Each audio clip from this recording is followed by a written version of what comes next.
Hey, it's Friday, and you can see us. I'm Dominic D'Angelo of Rumor and Innuendo. I'm of adfreeshows.com, SEScoops.com, and brassringmedia.com. Check it out. But I am here with Mr. Robert Karpelis. Robert, we're kind of boxed in today. I don't understand why. I think StreamYard changed their settings. What is going on? First of all, welcome to the show, everybody.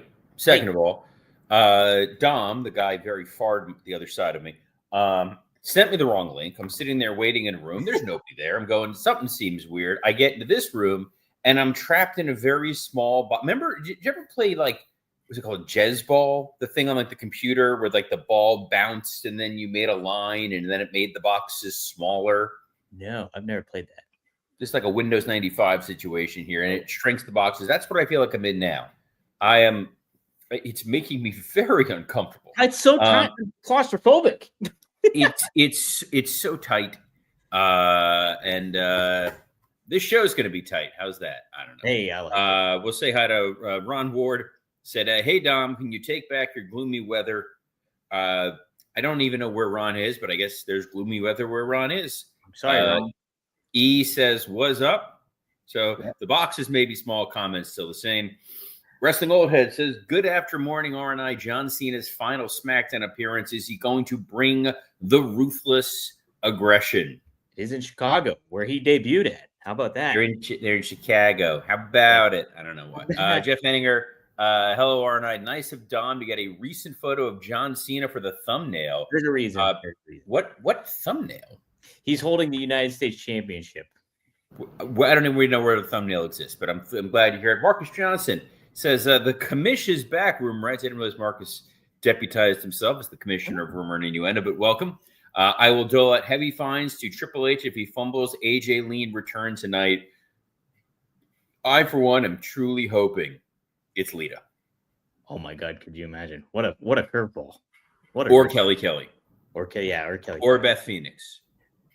Or what if it's a whole roster? Punk's got a roster.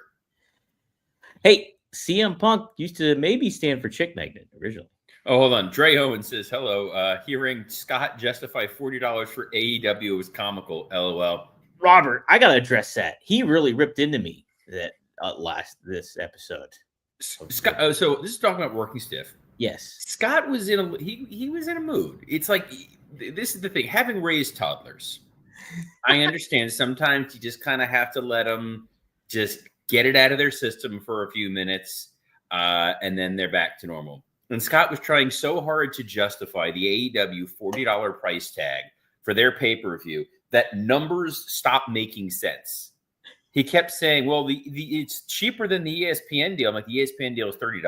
Yeah, but this is only $40, which is cheaper than $30. Guys, this is what I deal with. This is why Dom, of all the co-hosts I have, is the one who can't figure out how boxes work. But what I can figure out is that today is Friday. Mm-hmm. Tonight, SmackDown is in Chicago, home of the Bears and the Blues Brothers. What? The Blues Brothers. It is the Blues Brothers. Yes. It's also home of whatever the hell. What's on SmackDown tonight, dude? I'm trying to just. Dude, there's nothing. It's just advertised.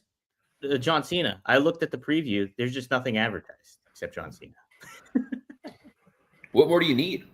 Right. You really don't. You don't need anything else. And obviously, if it's from Chicago, you're thinking CM Punk and all the speculation going around with what's to happen tonight.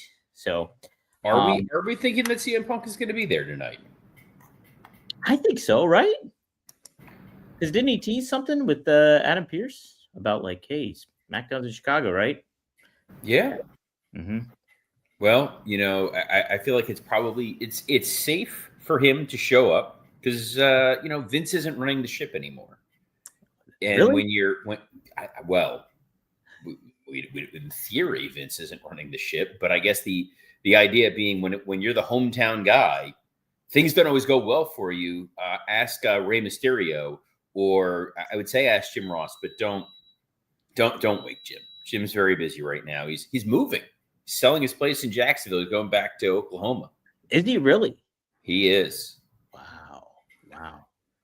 I guess they don't use them that much in AEW, so why live there in Jacksonville if that's the case? Even if they were, all due respect to people I know who live in Jacksonville, but why the hell would you want to live in Jacksonville? Seriously, it feels like Margaritaville took place in Fallout 3. That's what Jacksonville feels like. Jacksonville, one of the largest cities in the country by square footage. How about that? Look at all the factoids everybody's drinking. Oh, you're right, Robert? I started choking on my Celsius. Not a sponsor, just a damn fine beverage. Just a wonderful. Do you get the tinglies drinking Celsius? Some people, or that's C4 people get the tinglies when they drink that. I'm pretty confident in saying in 42 years of my life, I've never once gotten anything that I would describe as the tinglies. The tinglies. Oh man, you get it every Friday here on Rumor Innuendo. Let's say that much. Dom, the name of this episode is John Cena's final match location revealed. Where is his final match taking place? Hey, look, we indirectly reported this initially. We led to this waterfall that happened this morning, actually. Well, not me and Robert specifically, but what the hell are you talking about? What waterfall? I do not chase those. Yeah, don't go chasing. This is it, guys. This is how we've been co-hosts for far too long. Right. We're both making the same TLC references. It's right. It sets it up. But hey, no, it was Justin Barrasso who set this all up. Actually, I've heard of him. Yeah, remember him? Yeah, Boston Herald reported this morning that Cena's final appearance will take place in Boston on November 10th, ruling out that his final match will not take place in Boston. That created a lot of speculation as to what is next. Where are they going to do it for John Cena? And then WWE confirmed Justin Barrasso's report via press release. And then WrestleVotes ended up being like, hey, we're going to try to save the news for our first year anniversary show, but time is of the essence. So they reported, Robert, according to WrestleVotes, that John Cena's retirement match will take place in Washington, D.C. So... home of Great Balls of Fire, the greatest pay-per-view in WWE history. Oh, my goodness, yes. Home of, not home, but previous home of Washington Wizards alum Michael Jordan, Robert. Current home of WWE Hall of Famer Donald Trump. Which sparks the debate or the concern, perhaps, is Donald Trump. Is he gonna hit the AA on Trump? Could it be? Could we see Donnie Boy at John Cena's final retirement match? Did you just call the President of the United States Donnie Boy? Donnie Boy? Donnie Brook. They had a Donnie Brook on Clash in Paris. I enjoyed it. Jeff Henniger says, hey, we don't want no scrubs. Very excited that the Scrubs reboot to ABC is coming back. They just Can I say this? This is going to upset you maybe. I think Scrubs is a little overrated. I think I'm gonna chalk that up to you just had bad Wi-Fi there for a minute. Oh, okay. Because it sounded like you said Scrubs is overrated. Yeah, a little overrated, I think, in my opinion. Good show, a little overrated. Based on what?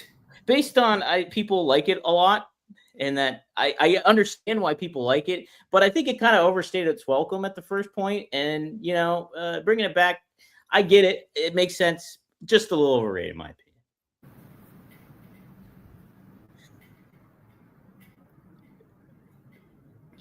But John Cena, he's no scrub. Right, Robert? What you just witnessed was Dominic D'Angelo screwing our partnership that has lasted for a year and change here in Rumor Innuendo. Uh-oh. And speaking of screwing, hey, guys, enter the room dick first. Dominic D'Angelo's just a dick. For speaking ill of Scrubs, but Blue Chew, it isn't just a tablet. It's a cheat code for your crotch. It is stronger, harder, longer lasting, like someone gave you downstairs a pep talk and a gym membership. This isn't about performance. This is about legacy, like the legacy of Scrubs, one of the best television shows of all time. Dom doesn't know what the hell he's talking about. Dom is a complete moron, but even a dumbass like Dominic D'Angelo can understand the value of Blue Chew. And we've got a special deal for our listeners. As always, get your first month of Blue Chew free. Just use promo code RUMOR at checkout. Pay $5 shipping. That's it. Join Blue Chew's mission to upgrade humanity one thrust at a time. Head to BlueChew.com for more details and important safety information. And we thank Blue Chew for sponsoring this episode of Rumor and Innuendo. Robert, I feel like I'm trapped in the garbage compactor on the Death Star right now. That's what I feel like. That's where you belong. That is where your garbage takes on Scrubs belongs. Here's the thing, kids. Y'all don't remember how bad TV used to be and how difficult it was to get anything on network television that was even remotely interesting and entertaining. And then Scrubs came along, and it was funny. It was irreverent. It was shot differently. Dr. Cox is a masterful character. And as you get older, you realize you go from being JD to Dr. Cox to Bob Kelso. And I'm fully embracing the Bob Kelso phase of my life of who has two thumbs and doesn't give a crap. Bob Karplus. You're like right in between Cox and what's the guy? Well, if you're right in between Cox and Cox Q Bedar, God damn it, we were close. We were close. You know what's great? This is why Dom is the best, because I went to go look at what else we had for the rundown for today, since there was no SmackDown preview. It's the AJ Lee story that we already talked about yesterday. We didn't talk about that much, did we? Did we talk about AJ Lee? Yes. I don't think we did at all, really. Yeah. We literally talked about how dumb it is that there's all these reports that AJ Lee might be coming back when they should have just had her. I'm begging. I am begging. Well, look, are they botching this totally, you think? Or if they bring it back tonight? Yeah, they've botched the AJ Lee return. Okay. It's like they had the ability, they had the opportunity to have her return as Becky Lynch was dressing down CM Punk. And the way to do that would have been to have delayed the appearance of Becky and Seth in an arena after what happened at the end of Clash in Paris. We kind of talked about it yesterday. It's Clash in Paris ends, boom, nut shot. Punk is dead.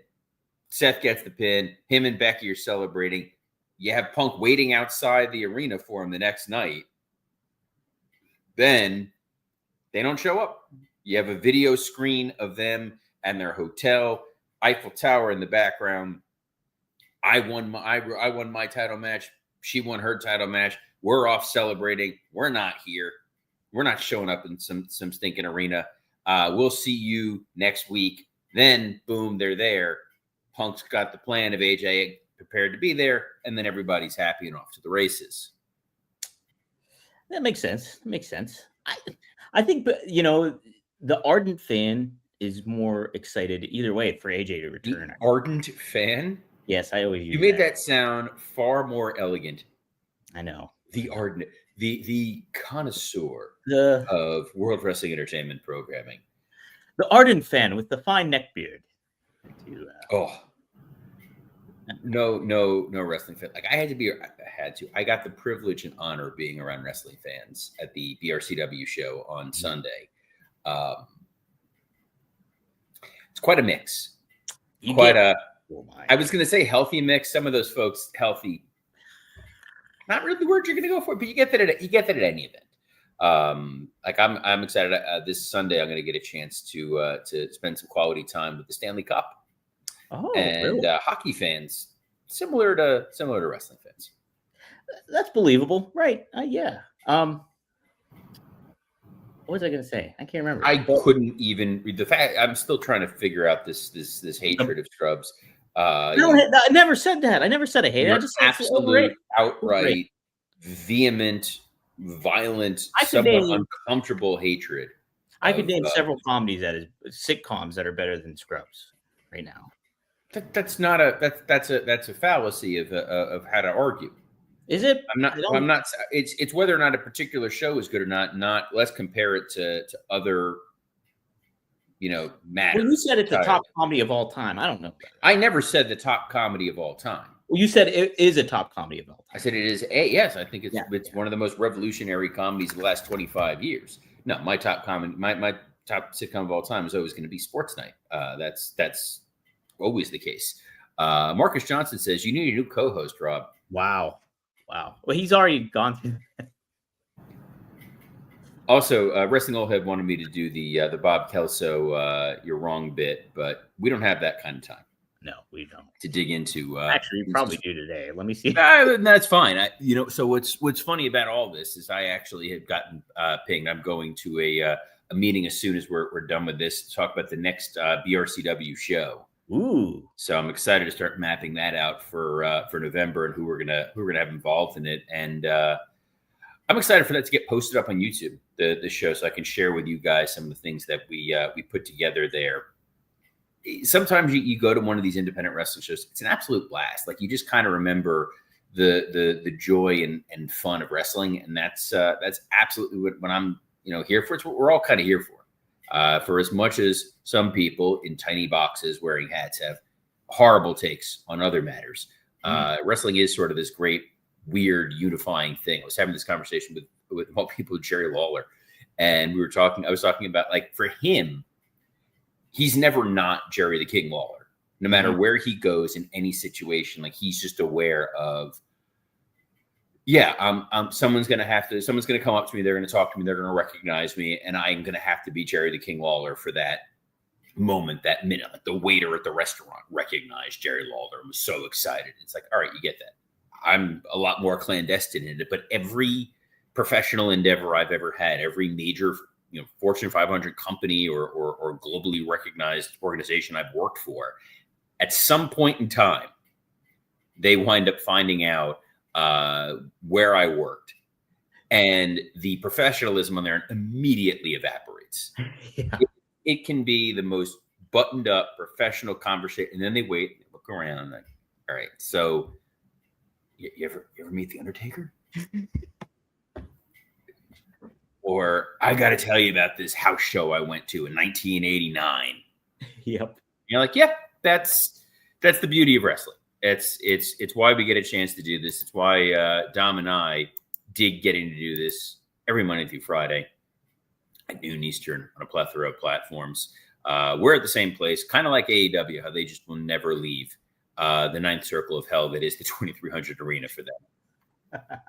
That was kind of the final point that I was trying to, in my argument with Scott Marie Chaplin, whom I, love and respect as a co-host, is if AEW is in a business about making money, you're not going to run the 2300 arena consistently for 3 weeks. You're not making a return on your investment for that. So if this is a show that we're going to make our money on TV revenue, we're going to make our money on merchandise sales, or just being funded by a billionaire, the way a lot of professional sports teams are, that's one thing. If on the other side, it is, we need to generate money, we need to generate revenue, and we're going to make that off the back of pay-per-views, it's another thing. You can't be both. You can't be neither fish nor fowl.